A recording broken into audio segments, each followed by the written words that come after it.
discussão não, né? Não, mas ele vai. Madeira, vai lá comer.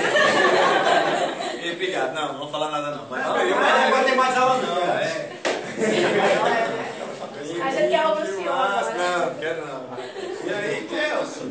Ô, meu irmão, hoje vai ser uma avaliação, você viu? Vamos morar com a gente. Com certeza. Eita!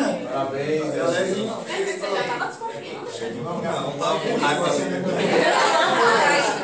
Tava com raiva ali que não vou sair da aula, meu irmão. Ele tava gostando, não vou sair.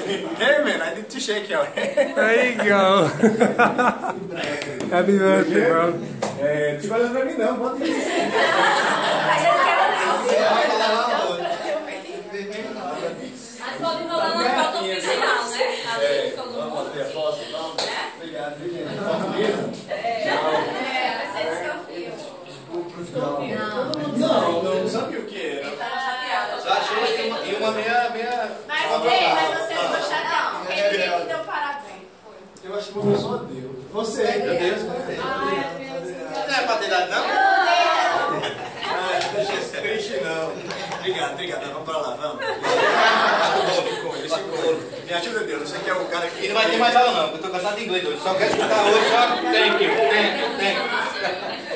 Chegou da aula, mas eu tô, chegou? Descobriu se ele era... Rapaz, esse aí, esse é lá de Felipe Camarão. Nunca foi de... É que ele veio só falando inglês na turma. Aí causou a dúvida se ele era brasileiro ou não. Mas ele é ou não, até hoje. Isso é lá de Felipe Camarão. Libéria, roda. Eles são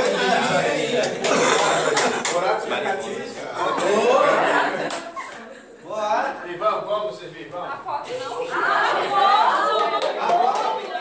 Tirou primeiro ele, depois tirou todo mundo. Não, vem pra cá. Não, mulher. O senhor discussão aqui, mas discussão não vai ser. Vem pra cá, é melhor, né? Bora.